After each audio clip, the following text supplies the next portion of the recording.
hear a telephone conversation between a receptionist who works at a house renting agency and a man. First, you'll have some time to look at questions 1 to 4.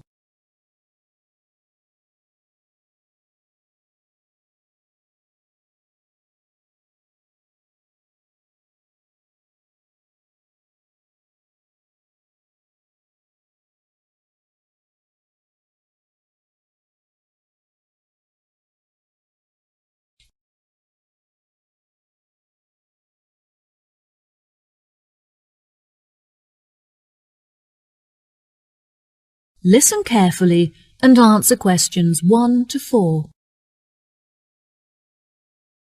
Hello, how can I help you today? Yes, hello. I'm just phoning you as I have seen an advertisement on your website for a property that I'm interested in renting. If possible, I'd like to find out some more information before I organise a viewing. No problem at all. What is the address of the property that you'd like to inquire about? It's 21 North Avenue. Okay, what is it that you'd like to know? First of all, I'd like to know what facilities the office has, as I need to make sure that it'll be suitable for my advertising company. I see. The office contains a large open-plan space with a wide frontage onto a busy street with lots of passers-by, so your business would have a really good street presence. There is also a toilet and newly refurbished kitchen equipped with a dishwasher and oven. Wow, that sounds great. I'd definitely like to register my interest. Okay, perfect. I just need to take some details from you, if that's okay. What is your full name? Jonathan Smith. And what position do you hold in your company, Jonathan? Until recently I was sales manager. However, I've recently been promoted to regional manager, so I'll be in charge of running our new office. Can I ask where the office is located? Yes, of course. It's located downtown, just around the corner from Royal Square Shopping Centre. That's a bit too far out of the centre for my liking. I'd much prefer to be located in close proximity to the station. Do you have any property located in that vicinity? It would help me to narrow down the results if you could tell me how many employees you intend to have working in the office. Our branch is made up of 30 employees, and we'd like some extra space for meetings and presentations. Most average office spaces are around 8,000 square feet, but it sounds like you would need more space than that. I think that 10,000 square feet would be more suitable for your needs. Now, let's see, we have 10 properties that match those criteria, so let's try and narrow it down. Before you hear the rest of the conversation, you have some time to look at questions 5 to 10.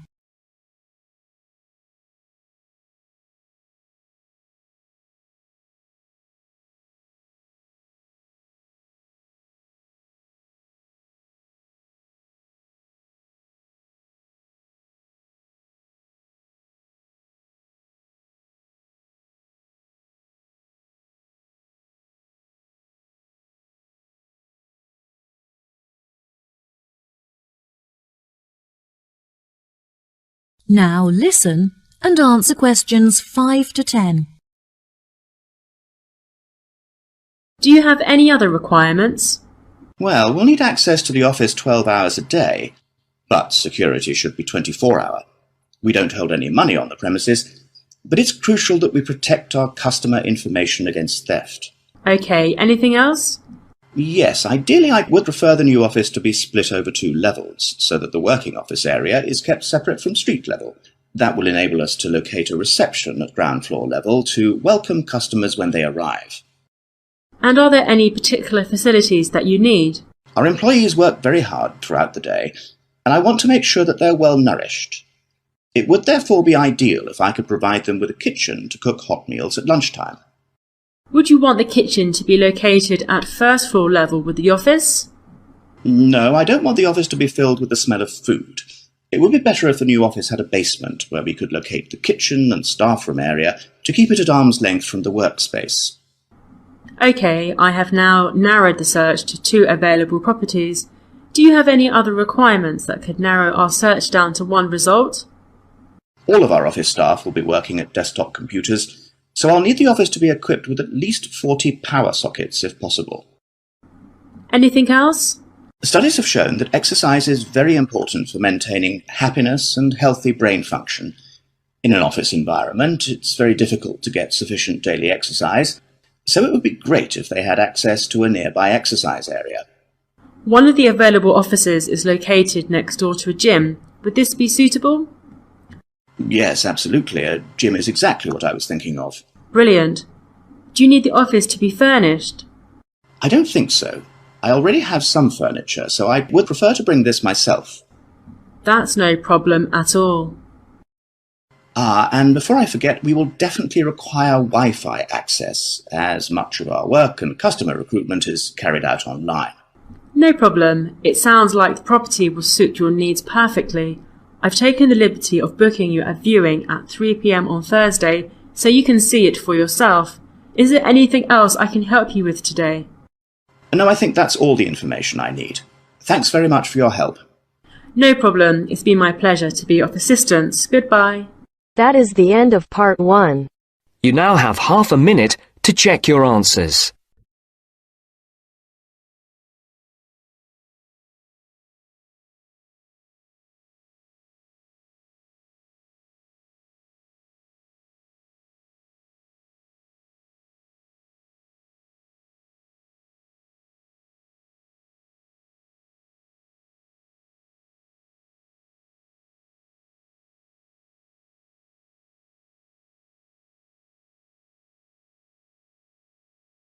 Now turns to part 2. Part 2. You'll hear two teachers discussing a school trip. First, you have some time to look at questions 11 to 16.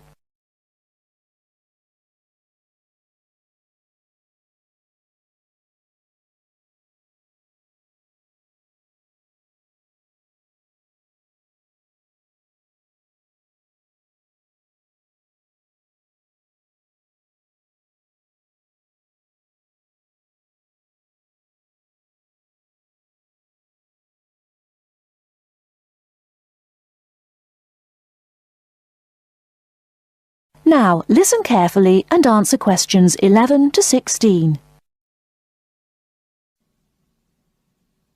Oh, there you are, Paul. Do you have a few minutes? Can we think about this year's school trip? Hi, Jean. Yes, of course. Have you got any ideas? I've been looking through some information, and I've brought a few leaflets with me. Here you are. Okay, thanks. Just remind me when the trip is. Next Friday. We'll be leaving at 9 and be back here at around 4, so we've probably got time to visit a couple of places. Let's see. What leaflet have you got there? Central Gardens. Looks like a nice place. It's open from 9 until 6, so we could go there anytime we wanted, really. What about there in the morning and then somewhere else in the afternoon? Farmers Market would be an option first as well, at least until they close at 1. Or we could try Grey Castle. That should be possible in the morning or in the afternoon. Oh, hang on. That's at the weekend. The last admission is at noon on weekdays. Greenhall says the same thing. Queen's Park opens at 8, so we could go there first. Or, according to these times, we could go there on the way back to school, because they don't close the gates until sunset during the week. Okay, that gives us a few options. We went to Queen's Park a couple of years ago, didn't we? I seem to remember that the pupils really enjoyed it. It'd be nice to go somewhere new as well. I've seen groups from other schools going around Grey Castle. So have I. But then again, maybe we should play it safe and go to Green Hall. At least we've got experience of taking classes round there. Farmers Market is popular with other schools, though, so it must be interesting. It'd be good to go somewhere where someone can show the pupils around, explain things to them.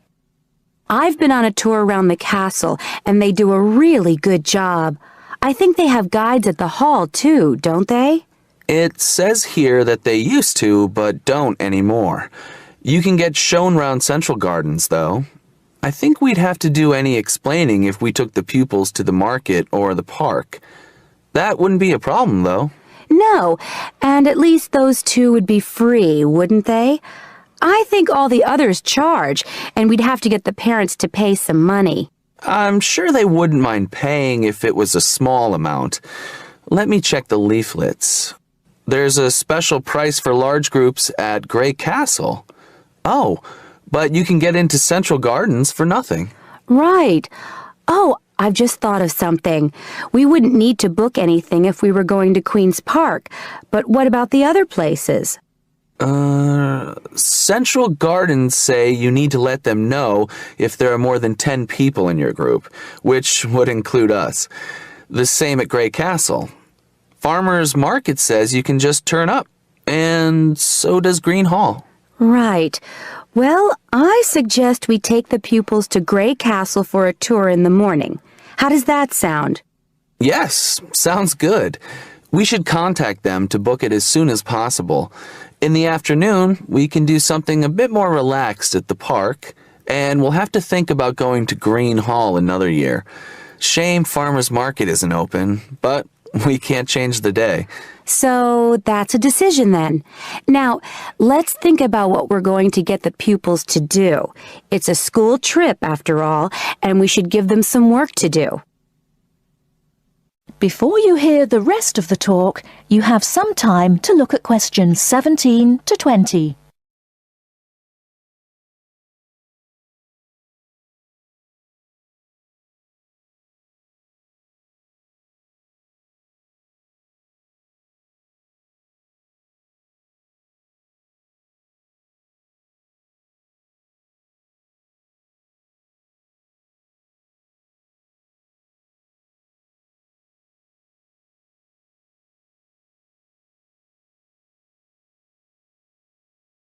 Now listen and answer questions 17 to 20.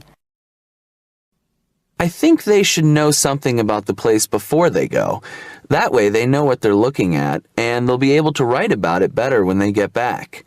I'll put some information together to look at home and give them copies after the next lesson. Good idea. I'll write something for them to do as they're going round the place. We did a quiz last year, and that worked really well. I'll do the same kind of thing this time. Okay. Now, what about the travel arrangements? How are we getting there? What do you think? I remember one year Mrs. Jackson took her group by bus, and that was a complete nightmare. It's quite a long way, isn't it? We could hire a coach for the day, which is what we usually do, or there's the train. It's rush hour, though, isn't it? So it'll be really crowded. And it'll be more convenient for the rest of the day if we've got our own transport. Yes, we'll do that then. Anything else?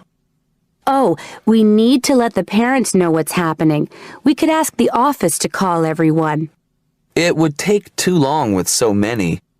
I know when we send a letter home, there are always a few pupils who lose it, but not all the parents have email yet, so I don't think we have any choice, really. I'll write something and take it to the school office this afternoon. Right. I'll go and tell the pupils the good news. That is the end of part 2. You now have half a minute to check your answers.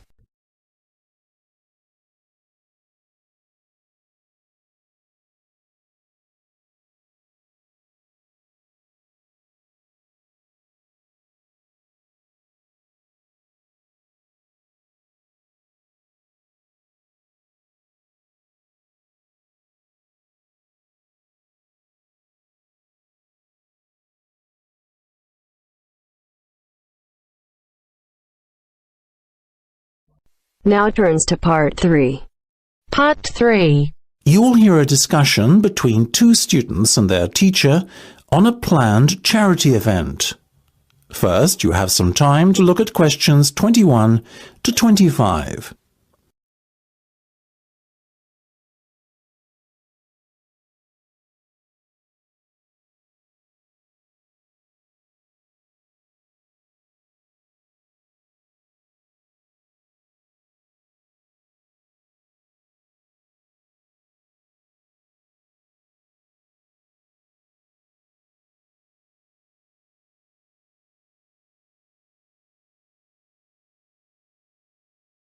Now listen carefully and answer questions 21 to 25. So, are you making any progress with your plans for our annual charity event? I guess first things first, have you decided what charity it will be in aid of this year? We're thinking about Help the Children Africa, sir. Well, that's Mark's idea, sir, but I myself prefer a local charity called the Meals on Wheels. I'd have to agree with Laura on this one, Mark. After all, we're supposed to be giving back to the local community, and although helping African children is a very worthy cause, it's a little outside our remit. That settles it, I guess. Moving on from the beneficiary question, have you made a decision on what type of event it will be? Yes, we plan on doing something a little different this year. We're calling the event Balloonathon. Basically, we're going to offer balloons for sale to all the students. Balloons? I don't see where you're going with this. Why would they want to buy a balloon? Well, here's the thing. We don't actually give them the balloon. Instead, we'll write their name on it along with the special phone number, and then we'll release all the balloons into the air. When they fall to the ground, if a person finds one and rings the special number, then both he and the student who've bought the balloon will win a gift voucher. That sounds like an excellent idea, guys. Well thought out. This Balloonathon has a real novelty value attached to it, don't you think? Exactly what we said, sir. The only drawback is that the gas you put into the balloons is rather expensive. How much? About £20 per canister, and we'll need about 10. And how many balloons are you planning to blow up? Well, there are over 1,000 students in the school, so if even 1/3 of the students buy one, we'd need about 350 balloons. We've decided to order 500 so we don't run out. The good thing is we can return the canisters of gas if we don't use them, and the balloons aren't expensive, so there's no real risk of us spending a lot of money without getting a good return. You two have really thought this one out. I'm impressed. Before you hear the rest of the discussion, you have some time to look at questions 26 to 30.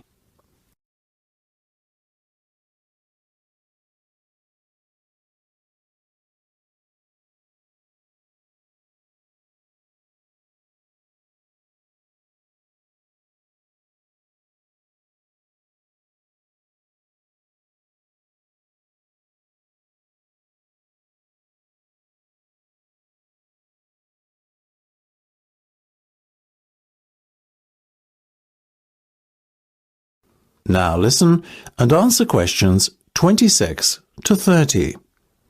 Thank you, sir. So, how much money do you think we can raise? Well, each balloon costs about 1p, and when it's filled with gas, it's going to cost us about 50 pence. We reckon that if we sell our balloons at a price of £1.50 and we sell all 500 of them, we'll end up making a profit of £1 per balloon. So that's £500 in total. That's fantastic. And it gets better, sir. We've secured a sponsor for our event who's going to give us £1,000. How did you find a sponsor? The balloon company we approached about buying the balloons asked us if we'd be interested in letting them sponsor us too. What's in it for them? They're going to print their logo on every balloon. I think you've done a good deal there. Thank you, sir. So, do we have your approval to confirm our order? Absolutely. But you know, I think we can sell more balloons if we set our minds to it. So why not order double the amount? 1,000 instead of 500. We're going to need more than 10 canisters of gas then. Double the amount, presumably. Correct. OK, let's go for it. Let's make this year's charity event our most successful ever. That is the end of part 3. You now have half a minute to check your answers.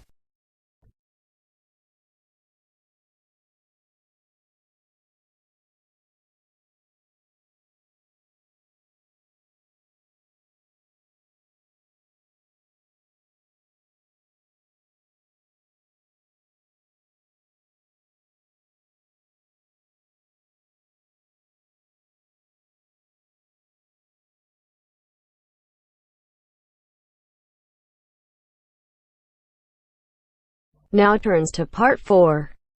Part 4. First, you have some time to look at questions 31 to 40.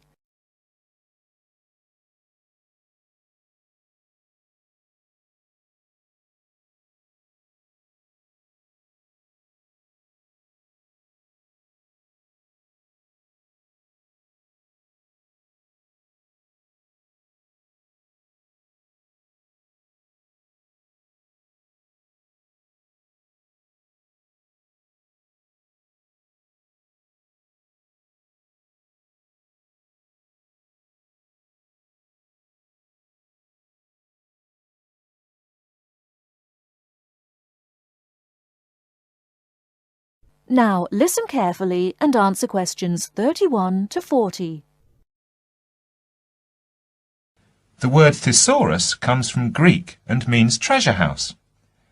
So, to tell us more about Roget's thesaurus is linguist Dr. Cindy Channer. Now then, Cindy, we know Roget classified the English language. Well, the 150th edition has just come out. It sold 32 million copies. Yes, that's right, 32 million. What is it? Roget's Thesaurus. Now, Roget's Thesaurus is a type of dictionary in which words with similar meanings are grouped together. The word thesaurus comes from Greek and means treasure house. So, to tell us more about Roget's Thesaurus is linguist Dr. Cindy Channer. Now then, Cindy, we know Roget classified the English language, but what do we know about the man himself? Well, Mr. Roget, or to give him his full name, Peter Mark Roget, was a very interesting man indeed. He grew up in London, he was French, and he spent his early life in a French community there. He later travelled all the way from London to Edinburgh to study medicine at the university there, and graduated when he was 19 years old, and he later went on to become a founder of Manchester Medical School. So his life focused around his career as a doctor? Well, actually, no. Roget had a very wide range of interests indeed. In fact, he was a writer and wrote about many topics such as bees, the kaleidoscope, and even perception and feeling in animals. And he was an inventor too. In fact, in 1814, he invented an early version of the slide rule. The slide rule? Yes, the device that can calculate numbers. Then 10 years later, he developed a prototype for the cine camera, and he also got involved in a range of different projects. For example, he became head of a commission investigating London's water supply, and he developed a method of water filtration through sand. And he was involved in the area of education. He was one of the founders of London University. And do you play chess by any chance, Mark? Yes, I do. Well, Roget invented the travelling chess set. So next time you're playing a game of chess on a train, you have Mr. Roget to thank. So, how did he actually find the time to classify the English language? Well, he only turned his full attention to the thesaurus when he retired, and that was when he was in his 70s. So what inspired him to write the thesaurus? Well, Roget believed that he should bring as much happiness and knowledge to the greatest number of people. So, during his career as a doctor, he gave free treatment to patients who couldn't afford to pay. We also know that he set up a clinic to help poor people to recover from operations and serious illnesses. Basically, he wrote the thesaurus to help people learn. He aimed to help those who needed practice in writing. He believed that writing skills would help people become more independent and lead happier lives. How popular is the thesaurus today? Well, it was first published in 1852 and it has never been out of print since. In fact, the book has become more popular with each edition that comes out. The invention of the crossword puzzle in 1913 certainly helped to increase the sales figures, though. I think the main reason why it is so popular is that it's thematic. So you can come across words that you've never even thought of when you began looking for the word in the first place. Thanks, Cindy. Now join us again after this short break, when I'll be talking to Derek Spode, chairperson of East Anglian News. That is the end of Part 4.